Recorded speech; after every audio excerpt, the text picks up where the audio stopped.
So as men, a lot of things we do revolve around getting to do things in the bedroom. And the downside to that is a lot of guys end up having performance issues.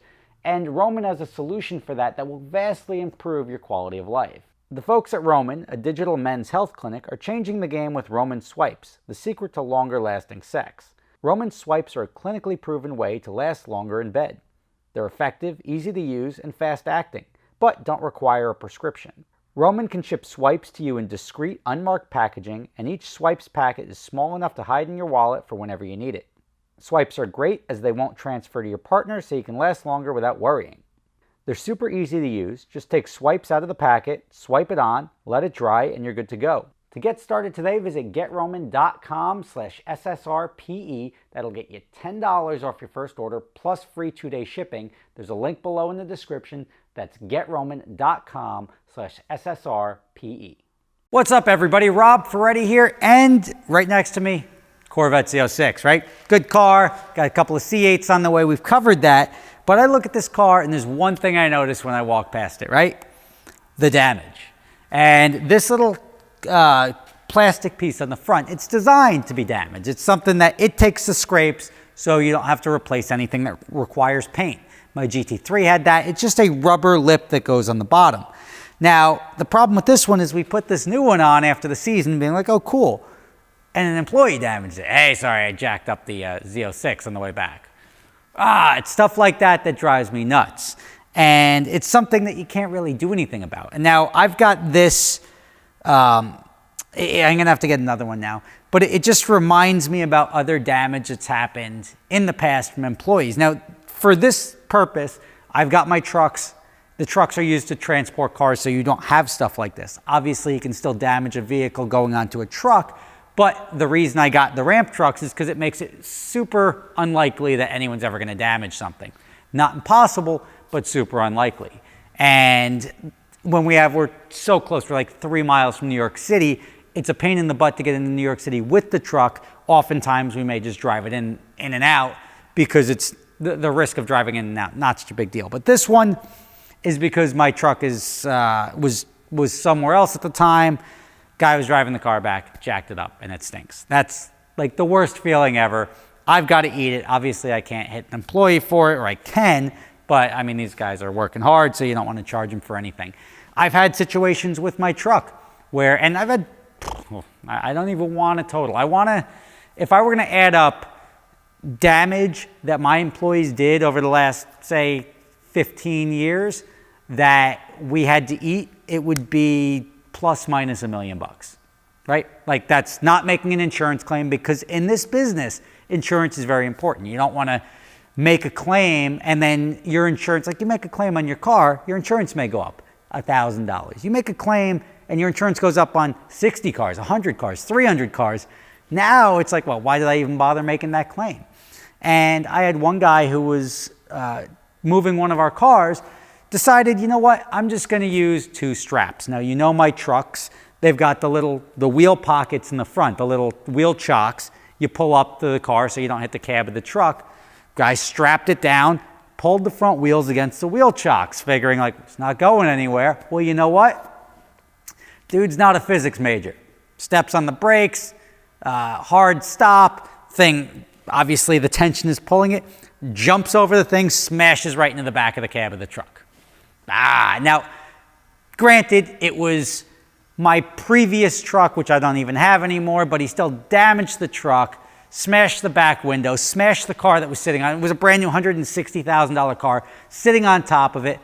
I can't make a claim on that. And this guy, that's what he makes in 2 months. So I can't charge him for that. So I had to eat that. And when I'm going through all these different, I've got 100 stories about times that employees crashed 2 cars. The one, I had a guy going in the Aston Martin DB9, and the brakes suck on that to begin with, but he was going in the DB9 following the other guy in the Ram pickup truck to the gas station. I don't know how, but he smashed right into the back of the Ram truck. Pushed the whole hood up on the Aston Martin, $15,000 worth of damage right in the middle of summer. That kid, sorry, I don't know what to tell you. He's a cop. And I got a lot of people that used to work for me, but that are now cops. Very, very strange. We can get into all of this at another time. But the reason I thought of all of this is because I've got It's here somewhere. I've got $2 that I was cleaning up my house, and I'm like, forgot about those $2. Now, these $2 are very, like, I'm never going to spend these. These are my $2 to hold on to. And technically, they weren't even mine. They belonged to Gotham Dream Cars, but I guess I purloined them at some point in time. I was nice enough to decorate these $2, and I put hair on George Washington. And the first one says, "What's crackin'?" because that's relevant. Second one is, "I'm cracking safes," because that's also relevant. So I'm not going to use the name, and this is a pretty good story. I had an employee that worked for us back when we were in Hasbrook Heights, right? His hair looked like that. Let's just leave it at that. That's why I drew it on the dollars. For whatever reason, and I don't remember why, because you're going back to, I want to say, at least 10 or 12 years ago, the power was off in the building for like 2 weeks. I don't remember what the situation was. I don't remember if it was an issue with the landlord. I don't remember if it was an issue with the power company. It could have been one of the hurricanes. I think it was one of the hurricanes, actually. But the power was out for 2 weeks. So that stinks for us. We've got computers. We can't go in. We can't work. So we've just got like guys going into the warehouse, washing cars. Obviously, if there was a hurricane, you're not delivering lots of rental cars. But we've got these guys effectively there because people knew where we were, and we didn't want anyone stealing our cars. Sure enough, fast forward, we come back, power's back on, we're back in the office. CFO goes to the safe, goes in. What happened? The cash box was cleaned out. Now, I don't want to pretend like it was a ton of money. It was about $13,000. Most companies will keep like a petty cash box or something like that just for expenditures that come up. Usually if it gets up too high, we put it in the safe obviously, but if it gets too high, you dump it in the bank. If not, you can always have some cash on hand. It sounds like a lot, but when you're doing several $1 million a year, it's not really a tremendous amount of money. But we're like, what the F? Like, nobody other than the people in this, like there's like 3 people in the office knew the combination to that safe. And we're like, none of us were there. So somebody broke into the safe and they left $2. And that's these $2. And I guess when you think of a company, like whatever company, they'll chalk it up, they'll blame Rob, they'll blame Noah, somebody will get blamed, it won't be me. Well, we didn't roll over like that. We essentially said, who took the money? Well, I don't know, I didn't take the money. I didn't take the money. Nobody took the money. And fast forward, we're like, all right, well, we're going to go to the cops. We made a report with the cops. They can't really do anything because they don't know any. So we hired a private detective to come in and start interviewing everyone. And like legitimately interviewed me, sat me down for, and this is a guy who like professionally reads people's and their eyes and their signs that they're giving. Literally sat there and me as the guy who like called and hired him. He interviewed me, he interviewed Noah. And we're in there for an hour while he's like trying to see whether like, because that could be a thing. Like maybe I stole the money or Noah stole the money and we're trying to like blame an employee or make an insurance claim for stolen cash. Fast forward, we've got everybody going through, the mechanic who was in the shop at the time, and we're going through, and eventually we get to this one kid who legitimately walks in and he's like, you have to talk to my lawyer. And it was like, well, that made it easy. And the kid who said, there's no way I didn't take it, and we're like, there's no way this guy could take it. I don't want to say I'm the best boss in the world, but for this guy, he lived in the Bronx, like he had a pretty tough upbringing, and I was very proud of how hard he worked and how great of an employee he was for years. And he went from washing cars for us to being a delivery guy making probably $65,000, I don't remember what it was at the time, $50,000, $60,000, $65,000 a year, and delivering cars. And he was getting tips on top of that, all of that stuff. I remember I gave him, at the time, the TVs were expensive. I gave him like a 50-inch TV, it was $4,000 or $5,000. Sent him down to the Bahamas for the week to the Atlantis as like a perk.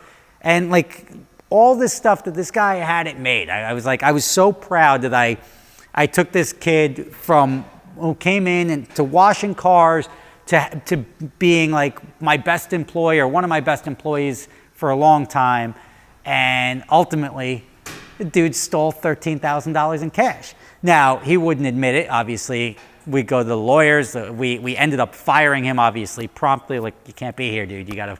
And he just like, I'm not leaving. Like, his lawyer, I guess, told him not to leave. So he legitimately, like, sit there. I'm just going to sit here and wash this car. We're like, you got to go. Like, you've like, the guy determined, and I think he even spoke to him first. And then the guy just like flipped out and said, like, you got to go to my lawyer.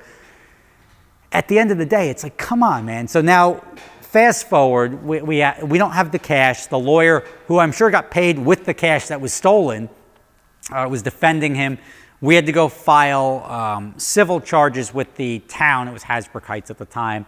Show up, he no-shows. Shows up, no-shows. No default judgments or anything like that. Well, we'll reschedule. This happened like 5 or 6 times, right? This was in July. Fast forward. Noah and I always showed up to every hearing. The guy never showed up. We're like, what do you do here? If the guy just doesn't show up, you're not going to issue a judgment against him. Obviously, his lawyer's not even showing up. Well, like, what are we doing here? So fast forward, they schedule a court date between like Christmas and New Year's. Noah and I were both down in Florida, and we were like, oh yeah, we got to call and reschedule that. But neither of us remembered, and then we got back. We're like, oh yeah, the court date was like last Thursday. Let's call up. Oh yeah, we dismissed that case. What do you mean you dismissed that case? Oh, they showed up and you didn't, so we dismissed it. I'm like, I showed up 6 times and you didn't dismiss it, right? And so we could never get the satisfaction. Now, this kid got what, $13,000? That's what he made in 2 months. That's not a very good severance package, right? So like, this kid lost his job.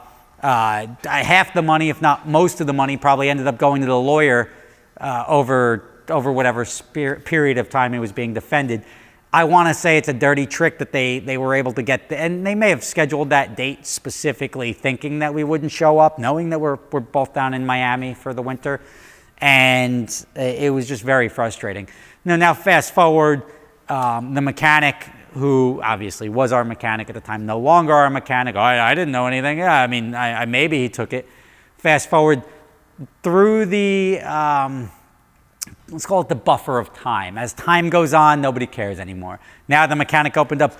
Oh yeah, he definitely took that, and he went in there. He wrote down the safe combination when he heard somebody talking about it in the office at some point in time. So he was like literally waiting for a time.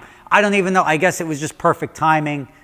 When that happened, the mechanic guy egged him on. He's like, oh yeah, you totally deserve that. You should go take it. So the mechanic guy was well aware of what was going on. He obviously tells me this now, 12 years later. I haven't talked to him in 8 years anyway, but we were just BSing over a beer.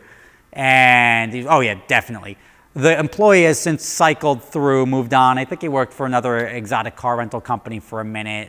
He did whatever else. Now he's down in Florida working. He's got his own company, believe it or not, doing stuff for cars. I don't even want to give him the plug. But at the end of the day, I was cleaning up my house and I saw these $2 and it just sort of puts a smile on my face.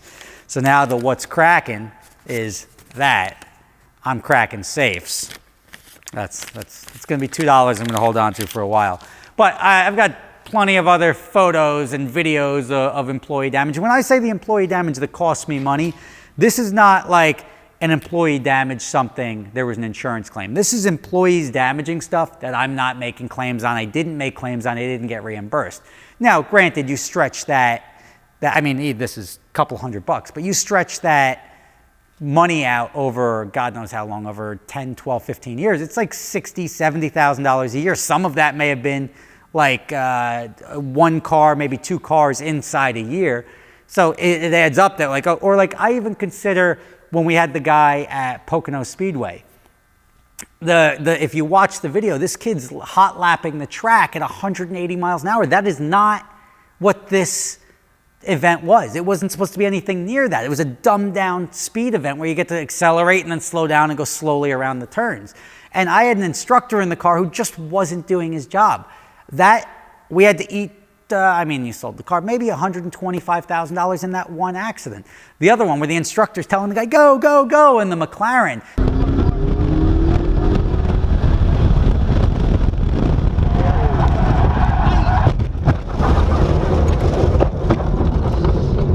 Guy jumps the curb, blows the wheels off the car.